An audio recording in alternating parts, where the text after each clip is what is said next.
Nah, jadi tadi saya katakan tua muda besar kecil, hamba merdeka, ya bangsawan maupun rakyat biasa, semua mengalami keadaan yang tidak seperti biasanya. Nah, jadi gini Bapak Ibu, semua orang hari-hari ini pasti mengalami yang namanya ada yang bahagia, tapi ada juga yang mengalami tekanan dalam hidup mereka. Ada yang sakit, ada yang punya masalah yang masalah-masalah keluarga, ya. Dulu saya sehat, tapi sekarang saya sakit. Dulu saya bersemangat, saya bekerja dari pagi sampai malam, Senin sampai Minggu. Saya saat ini sedang terbaring karena sakit, ya. Dulu saya kaya raya, saya mau pergi kemana saja, saya mau belanja apa saja, saya tidak pernah mikir uang. Tapi sekarang saya kesulitan keuangan, bahkan saya punya hutang. Ya. Dulu saya dihormati, kemana-mana orang menghormati saya, kemana-mana orang menghargai kita. Ya. Tapi sekarang saya dan saudara kita bisa dilupakan, bahkan sekarang ada banyak yang juga dulu disanjung dihormati, sekarang banyak yang dalam penjara. Ya, dulu saya kaya raya, saya punya harta banyak, sekarang semuanya disita. Bahkan saya sudah tidak bebas lagi untuk kemana-mana. Itu yang dimaksudkan dengan ketika keadaan tidak seperti biasanya. Bapak Ibu bisa bilang, iya tapi dulu saya itu sakit-sakitan, sekarang saya sehat. Dulu saya miskin, sekarang saya kaya. Dulu saya kurang tidak dihormati, tidak dilihat orang. Sekarang saya dihormati orang. Saya naik mobil pun orang harus buka pintu mobil untuk saya. Sekarang dulu saya mau pergi kemana-mana sulit sekali, tapi sekarang saya mau kemana-mana saya bisa. It's good, sangat baik. Artinya saudara sedang mengalami sesuatu yang juga tidak seperti biasanya. Amin. Bapak Ibu bisa tangkap ini. Jadi keadaan seperti ini bisa dialami oleh siapa saja, di mana saja, dan di setiap waktu. Dia tidak datang minta permisi, saudara. Kita tahu-taunya, oh sudah begini. Tapi kalau tema saya malam hari ini tetap tegar, ketika keadaan tidak seperti biasanya. Artinya ini untuk saudara dan saya yang hari-hari ini sedang mengalami hal-hal yang berbeda. Hal-hal yang membuat kita khawatir, hal-hal yang membuat kita takut, hal-hal yang membuat kita sedih. Nah, apakah kita langsung tetap sedih?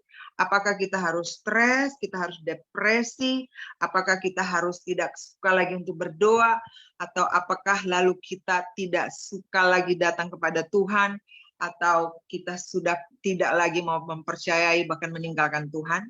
No, tentunya. Tidak, saudara. Dan malam hari ini kita akan lihat bahwa apa yang kita alami hari-hari ini itu juga sudah dialami oleh orang-orang yang terlebih dulu. Amin. Kita bisa lihat Ayub 14 ayat 1. Ya. Bisa enggak ya kalau kita sama-sama berpartisipasi? Ada enggak yang mau baca? Ada enggak yang mau baca? Ayub 14 ayat 1. Bisa unmute dan silakan baca. Siapa yang bisa baca? Ada?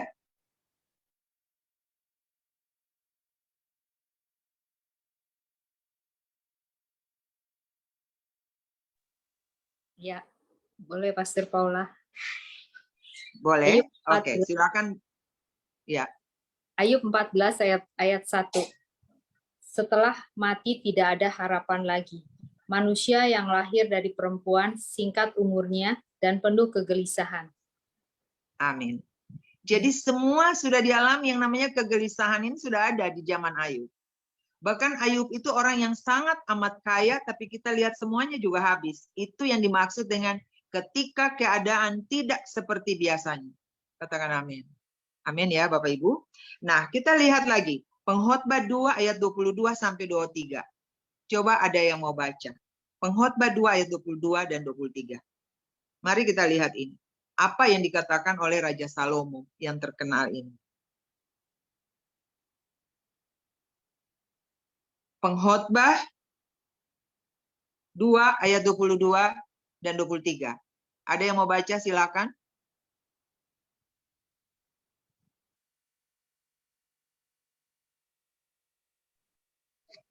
Agak sulit. Bisa? Oke. Bisa. Jadi, ya silakan.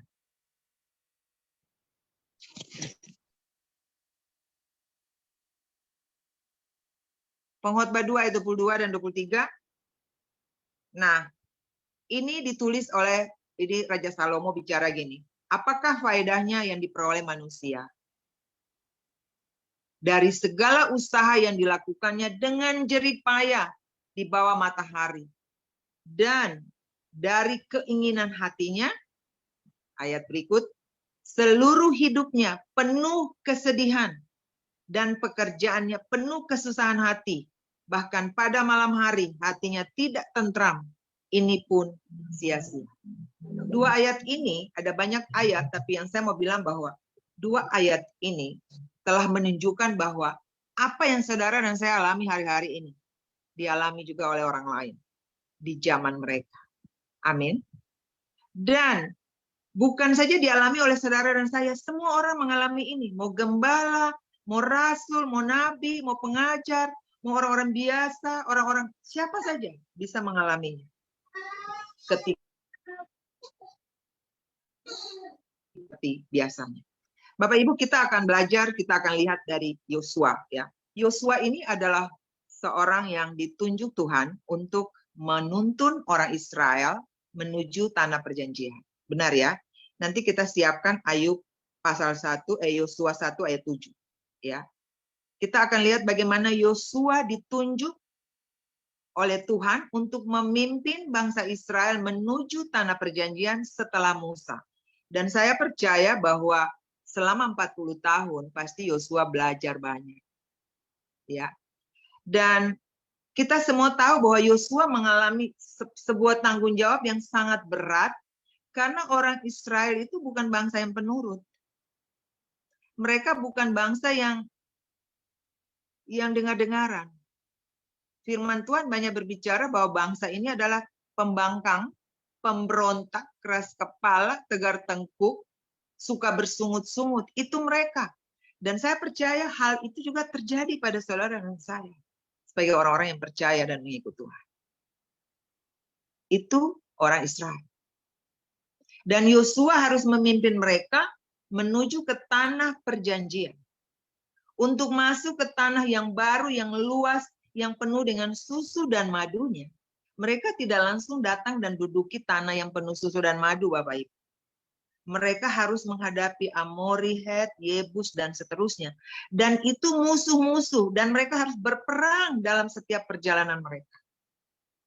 Itu tantangan yang dialami oleh Yosua. Tapi kita lihat, Tuhan memperingatkan dia dengan ayat-ayat seperti ini. Kita akan lihat Yosua 1 ayat 7.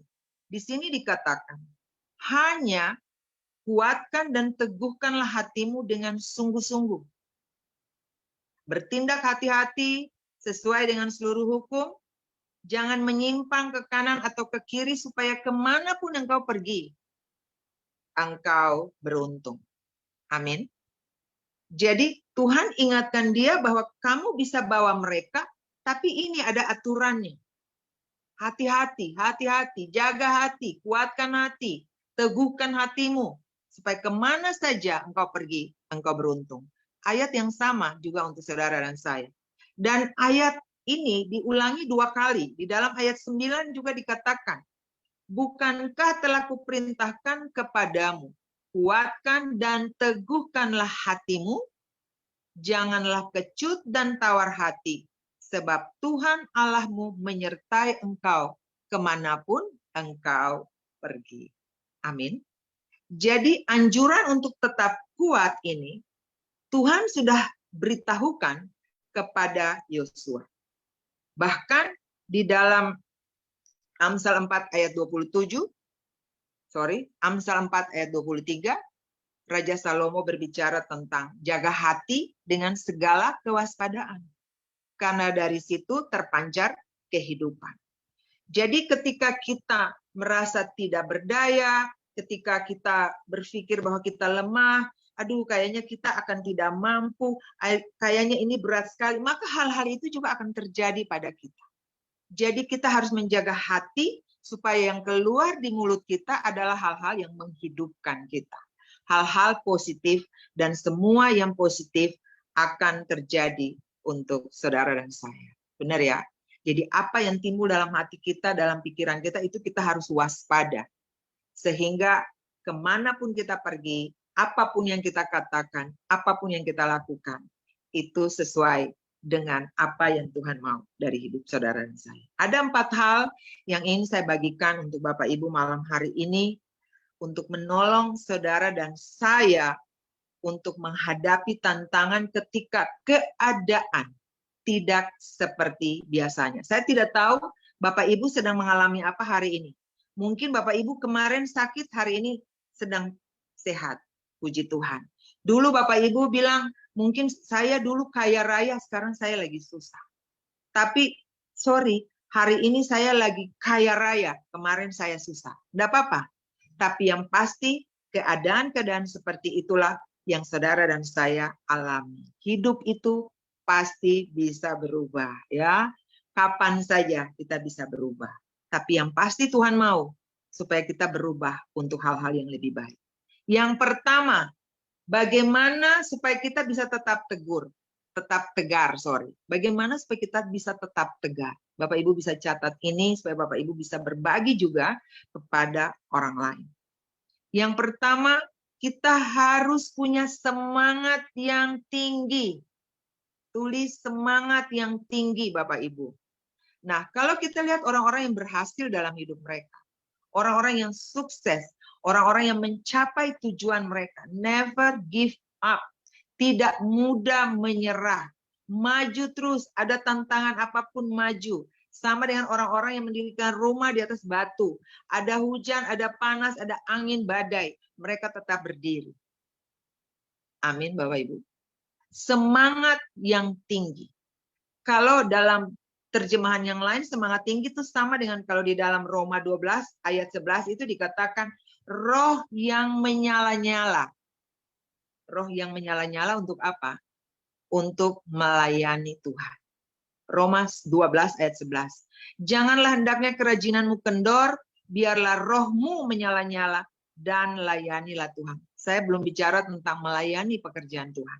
Tapi melayani Tuhan itu artinya pujian, penyembahan saudara, doa, bersekutu dengan Tuhan. Kasih waktu-waktu yang spesial dengan Tuhan. Amin.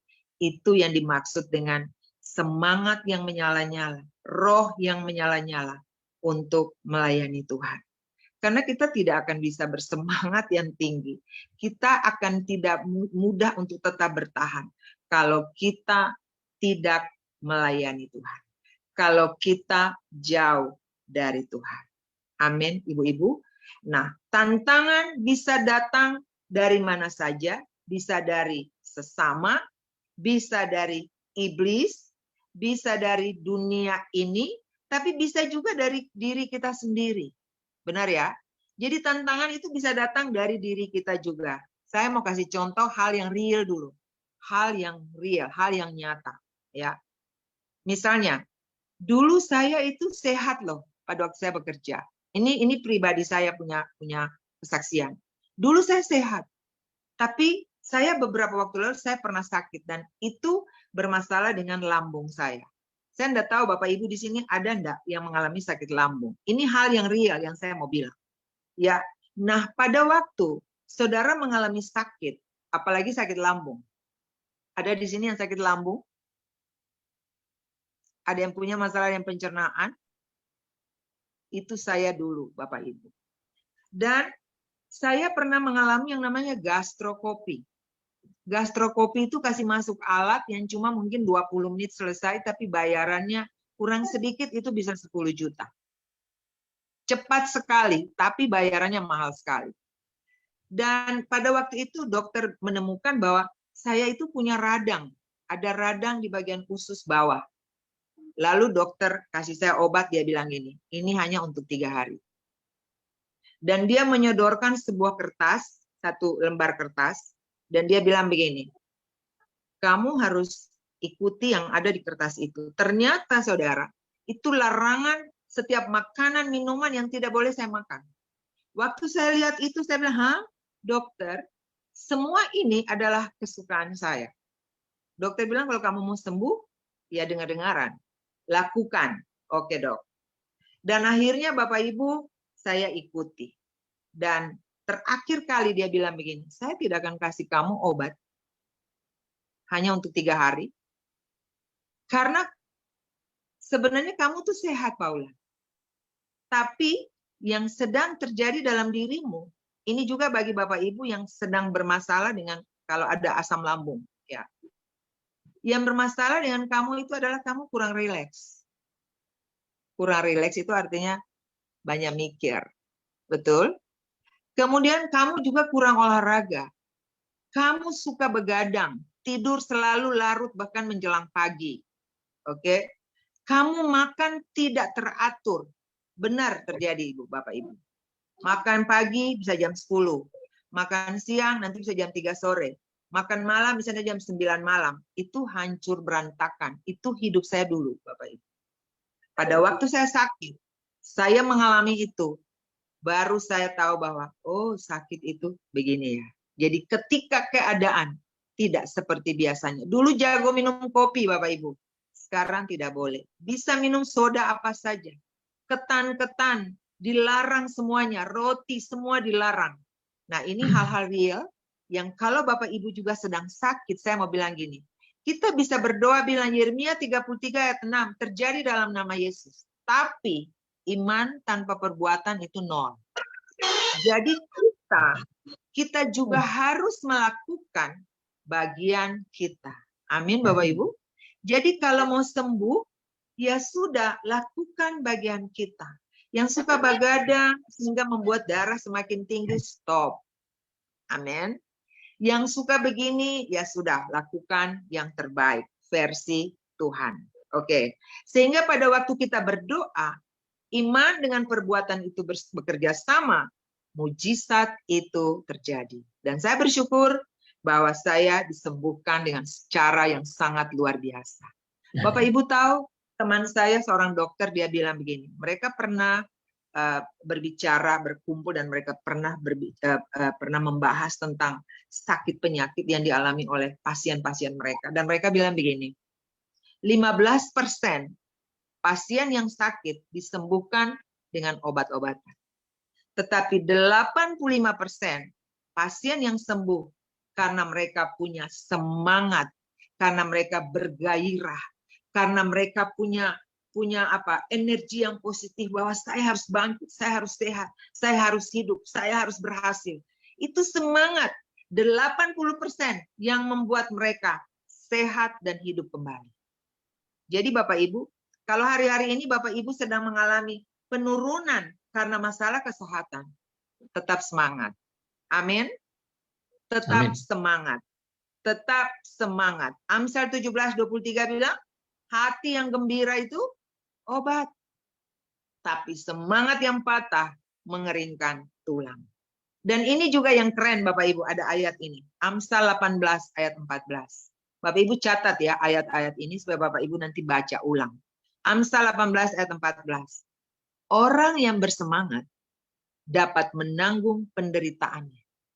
Tetapi siapa akan memulihkan semangat yang patah? Jadi ternyata orang-orang yang bersemangat itu dapat menanggung dirinya, dapat menanggung penderitaannya. Semangat loh. Jadi tetap semangat. Wow, keren. Katakan, saya mau tetap bersemangat. Amin. Bahkan Ayub, dia mengatakan begini, bahwa semangat yang patah itu memperpendek umur. Wow, saudara pernah dengar ayat itu? Ayub 17 ayat 1. Semangatku patah, umurku telah habis, dan bagiku tersedia kuburan. Oke. Jadi betapa yang namanya semangat, roh yang menyala-nyala di dalam Tuhan itu begitu sangat pentingnya untuk saudara dan saya. Amin Bapak Ibu. Kemudian Yesaya 40 ayat 28 sampai 30 nanti Bapak Ibu bisa baca. Di sini dikatakan begini, bahwa Tuhan ialah Allah kekal yang menciptakan bumi dari ujung ke ujung. Ia tidak menjadi lelah dan tidak menjadi lesu, tidak terduga pengertian. Dia memberikan kekuatan kepada yang lelah dan menambah semangat, ulangi, dan yang menambah semangat kepada yang tiada berdaya. Wow, orang-orang muda menjadi lelah dan lesu, teruna-teruna jatuh tersandung, tapi orang-orang yang menanti-nantikan Tuhan mendapat kekuatan baru. Mereka seumpama Raja Wali yang naik terbang tinggi dengan kekuatan sayapnya. Mereka berlari dan tidak menjadi lesu. Mereka berjalan dan tidak menjadi lelah. Amin. Ternyata firman Tuhan ini banyak sekali ya, yang membuat kita untuk tetap bersemangat, tetap berpengharapan, tetap beriman kepada Tuhan. Dan akhirnya kita bisa bicara, sekarang ku tahu bahwa Allah itu turut bekerja dalam segala keadaan. Untuk apa? Mendatangkan kebaikan bagi saudara dan saya yang mengasihinya. Amin.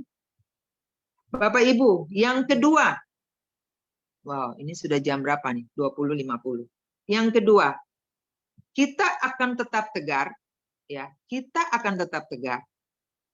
Kalau kita tahu bahwa setiap masalah itu pasti ada jalan keluarnya. Setiap ujian pasti ada jawabannya. Amin. Semua kita pernah bersekolah, kita pernah alami ujian. Tidak ada soal ujian yang kita tidak belajar. Jadi semua ujian yang kita alami, pasti kita sudah dapat materinya. Betul? Seperti itulah saudara dan saya yang hidup hari-hari ini. Mertua saya pernah bilang gini, beliau sudah almarhum ya. Mertua saya itu waktu sakit, dia banyak mikir, banyak bicara. Saya tegur, saya bilang, Pace, jangan terlalu banyak mikir. Dia bilang gini, Ana, kalau saya sudah meninggal, baru saya tidak akan berpikir. Artinya apa yang dia mau bilang? Kalau kita masih hidup, yang namanya masalah dan tantangan, itu adalah bumbu-bumbu, bunga-bunga kehidupan. Amin. Itu vitamin dosis tinggi untuk saudara dan saya. Bapak Ibu ingat waktu COVID kemarin, gereja-gereja ditutup, PHK di mana-mana, orang meninggal di mana-mana. Tapi malam ini kita lihat Zoom bisa terjadi. Saudara dan saya dari mana ke mana, dari seluruh provinsi, bahkan dari negara yang lain, kita bisa bertemu di sini. Itu karena ada masalah yang namanya COVID-19. Tapi itu tidak akan menutup kemungkinan untuk saudara dan saya tetap maju dan tetap menyelesaikan soal-soal ujian. Ada beberapa ayat penuntun Bapak Ibu yang nanti Bapak Ibu harus catat, ya. Mazmur 69 ayat 34. Dia bilang begini, sebab Tuhan mendengarkan orang-orang miskin dan tidak memandang hina orang-orangnya dalam tahanan. Orang miskin ini berbicara tentang miskin secara jasmani, miskin secara rohani. Orang-orang dalam tahanan ini berbicara tentang orang-orang yang memang dalam penjara, tapi orang-orang yang juga ada dalam keterikatan. Dan Tuhan sangat mendengarkan mereka. Amin. Yang kedua, Yeremia 33 ayat 3. Dia bilang begini, berserulah kepadaku, maka aku akan menjawab engkau. Dan akan memberitahukan kepadamu hal-hal yang besar dan yang tidak terpahami. Hal-hal yang tidak kamu ketahui. Amin. Jadi ketika kita berseru, Tuhan pasti jawab Bapak Ibu. Mazmur 17 ayat 6. Aku berseru kepadamu karena engkau menjawab aku. Ketika saudara dan saya berseru kepada Tuhan, Tuhan pasti jawab. Katakan amin. Mazmur 50 ayat 15. Berserulah kepada Tuhan pada waktu kesesakan. Aku akan meluputkan engkau dan engkau akan memuliakan aku. Jadi masalah-masalah yang kita hadapi itu sebenarnya untuk juga membuat kita datang pada Tuhan. Kesesakan, kegelisahan, kekhawatiran, ketakutan tidak akan membuat saudara semakin jauh dari Tuhan. tapi justru akan membuat saudara dan saya semakin cinta Tuhan. Amin. Amin, Bapak Ibu. Matius 11 ayat 28. Mari padaku, semua yang letih lesu dan berbeban berat. Aku memberikan kelegaan. Betapa banyak janji Tuhan. Kita saja yang kurang baca, Bapak Ibu. Dan 1 Korintus 10 ayat 13. Ini sering kita baca. Pencobaan yang kamu alami adalah pencobaan biasa. Pencobaan yang tidak akan melebihi kekuatan saudara dan saya. Ayat-ayat dari firman ini memberi tanda kepada saudara dan saya bahwa masalah pasti ada, tapi jalan keluar juga pasti ada. Bapak Ibu ingat waktu orang Israel diperbudakan di Mesir. Mereka berteriak kepada Tuhan. Tuhan bilang begini, aku bukan saja mendengar mereka. Keluaran 3 ayat 7 sampai 10. Tapi firman Tuhan bilang begini, aku turun mendapatkan mereka. Dan aku janji bahwa aku akan bawa mereka ke satu daerah yang luas, satu daerah yang penuh dengan susu dan madunya. Keren banget ya Tuhan kita, Bapak Ibu. Luar biasa. Jadi paling bodoh dan rugi besar Bapak Ibu, kalau ketika masalah datang, kita tidak datang pada Tuhan. Ketika masalah datang, justru kita jauh. Jangan Bapak Ibu. Justru itu kesempatan. Amin. Itu kesempatan untuk saudara dan saya bisa lebih dekat dan bisa lebih mengenal Dia. Matius 7 yang kamu minta pasti kamu terima. Kamu ketuk, pintu pasti dibukakan. Dan ini juga tidak berarti bahwa apa saja yang saudara minta, saudara pasti dapat. Belum tentu. Karena Matius 7 ayat 9 sampai 11 dia bilang begini. Tuhan itu selalu memberikan yang baik kepada mereka yang meminta kepadanya.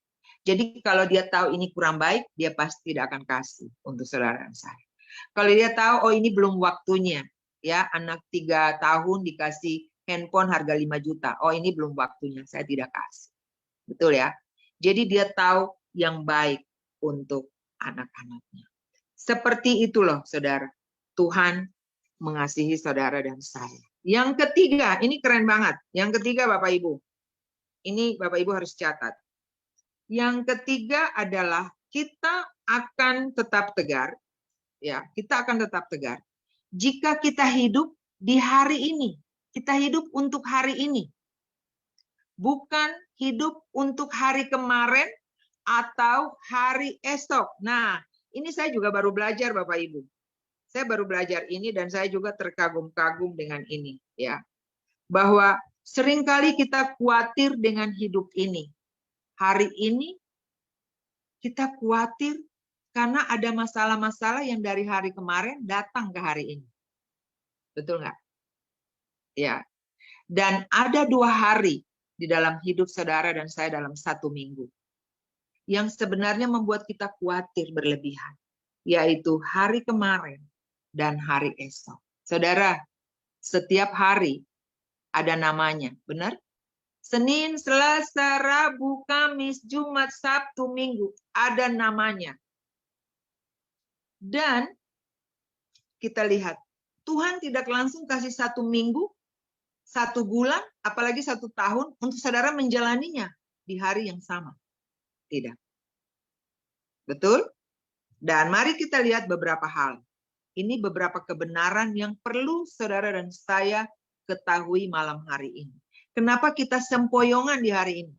Karena kita sering berpikir hari-hari yang kemarin harus bawa di hari ini. Hari besok yang belum terjadi kita sudah mikir dan khawatir berlebihan. Akhirnya betul-betul kita tidak berdaya, saudara. Nah, mari kita lihat. Ketika Tuhan menciptakan alam semesta, Dia menciptakan hari demi hari. Hari pertama, jadilah terang. Betul? Kejadian 1 ayat 3 sampai 5. Jadilah terang. Terang itu baik. Dia pisahkan terang dari gelap. Terang itu siang, gelap itu malam. Betul ya? Jadilah petang, jadilah pagi. Itulah hari pertama. Nanti hari kedua, dia bikin lagi yang lain. Hari ketiga yang lain. Hari keempat yang lain. Betul? Dan yang kedua tadi, bahwa setiap hari yang dia ciptakan, dia bilang begini, aku melihat bahwa semuanya itu baik. Betul? Waktu Allah menciptakan langit dan bumi, setiap kali dia menyelesaikan penciptaannya, dia bilang begini, dan Allah melihat bahwa semuanya itu baik. Wow. Nah, sedikit tentang hari kemarin dan hari esok yang membuat saudara sering khawatir. Juga ini hari kemarin. Kalau hari kemarin itu penuh kenangan manis, ya, saudara bahagia, sesuatu yang indah terjadi, saudara mendapat uang yang banyak tiba-tiba, saudara mendapat pekerjaan, saudara sembuh secara luar biasa. Dan hari ini hari kemarin nih, semua yang baik terjadi. Di hari Selasa katakanlah itu terjadi. Dan hari Rabu, kita akan bilang begini, terima kasih Tuhan karena hari kemarin, beberapa waktu yang lalu, Tuhan tuh menolong saya. Ketika sakit, Tuhan sembuhkan. Ketika saya tidak punya uang, Tuhan kasih saya uang. Ketika saya tidak punya pekerjaan, Tuhan kasih saya pekerjaan. Itu baik banget. Untuk kita bisa ingat, dan kita bisa bilang di hari ini bahwa terima kasih Tuhan ya, Engkau tolong kami kemarin. Maka hari ini juga hal-hal yang baik seperti itu akan terjadi. Betul? Jadi kita bisa ambil hal-hal yang positif di hari kemarin untuk bawa di hari ini. Oke. Tetapi kalau yang kemarin itu hal-hal yang menyedihkan, hal-hal yang bangkrut, hal-hal yang menyedihkan saudara dan saya, hal-hal yang membuat kita pahit, gagal, ada kesalahan, ada kehancuran, ada kenajisan, ada hal yang buruk yang membuat kita sampai tidak berdaya. Ini terjadi hari kemarin, Selasa. Lalu saudara bawa ingat akan di hari Rabu ini. Maka masalah yang kemarin dan masalah hari ini bertumpuk menjadi satu, kita tidak akan bisa berdiri, saudara. Benar? Karena kita ambil masalah-masalah hari kemarin, bawa di hari ini. Kalau misalnya yang buruk terjadi di hari kemarin, lupakan, saudara. Makanya Paulus bilang, aku melupakan apa yang telah di belakangku dan mengarahkan diri kepada apa yang di hadapanku. Amin. Filipi 3 ayat 13 sampai 14. Jadi saudara, kalau hal-hal yang baik di hari kemarin, boleh ambil, ingat Tuhan, puji Tuhan. Tapi kalau hal-hal yang buruk terjadi kemarin, jangan tambah di hari ini. Lupakan semuanya dan hidup untuk hari ini. Yang berikut tentang hari esok. Hari esok katakan hari Kamis. Ya, hari Kamis memang saudara yakin pasti hidup, masih hidup. Pasti, karena kita percaya kita masih hidup. Ada banyak hal yang belum kita selesaikan. Jadi kita pasti akan hidup. Tapi itu sesuatu yang masih belum pasti.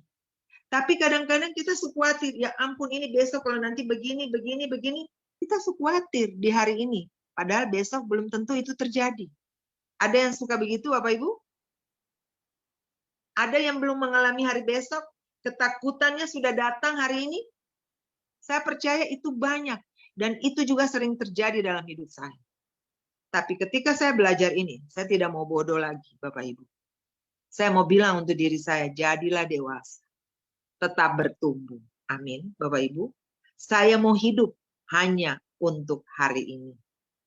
Tuhan Yesus sendiri bilang apa? Jangan khawatir tentang hari esok. Karena hari esok mempunyai kekhawatirannya, mempunyai kesusahannya sendiri. Kesusahan sehari, cukuplah untuk sehari. Katakan untuk dirimu, kesusahan sehari, cukup untuk sehari. Aku mau hidup untuk hari ini. Jadi kalau masih ada hari ini, saudara, apa yang belum saudara lakukan? Mungkin saudara belum sungguh-sungguh berdoa hari ini. Berdoa hari ini. Mungkin belum menyelesaikan bacaannya hari ini. Dasarilah setiap hari dengan sukacita. Amin Bapak Ibu. Bersukacitalah senantiasa dalam Tuhan. Sekali lagi kukatakan, bersukacitalah. Itu yang ketiga. Dan bagian yang terakhir Bapak Ibu. Yang keempat. Yang saya mau bagi untuk saudara.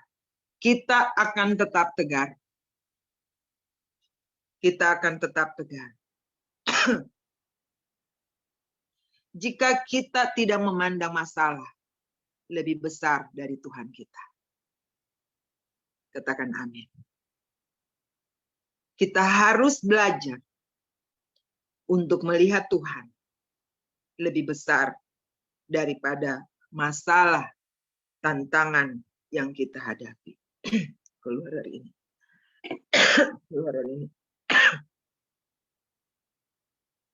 Jadi jangan lihat masalah lebih besar dari Tuhan yang saudara percayai. Saudara ingat bagaimana Daud melihat Goliat?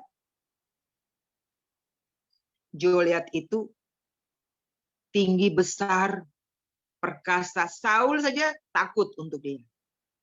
Ketika berhadapan dengan Filistin, orang Israel itu ketakutan.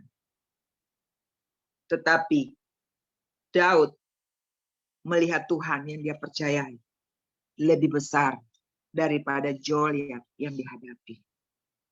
Saudara, seringkali dalam hidup ini kita melihat masalah lebih besar, tantangan lebih besar dari Tuhan yang kita sembah. Kenapa? Karena mata kita sering tertuju kepada masalah dan telinga kita juga mendengar tentang hal-hal yang buruk yang terjadi di hari-hari ini.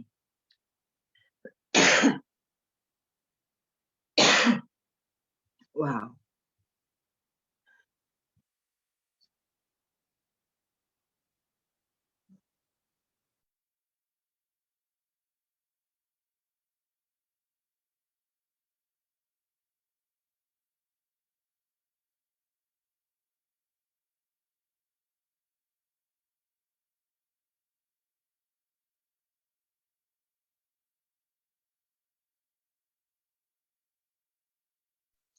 Baik Bapak Ibu, jadi bagian yang terakhir, belajar bahwa untuk tetap tegar, hadapi setiap tantangan, pastikan bahwa kita melihat Tuhan itu lebih besar dari masalah kita. Tuhan Yesus menolong saudara dan saya, dan lakukan segala sesuatu dengan mata yang tertuju kepada Tuhan.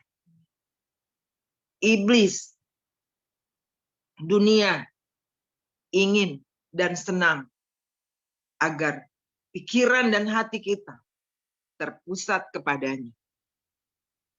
Tapi Tuhan mau hanya Dia yang kita pandang. Hanya Dia yang kita lihat kebesaran dan kesanggupannya untuk menolong saudara di hari-hari ini. Terima kasih, Tuhan Yesus memberkati saudara.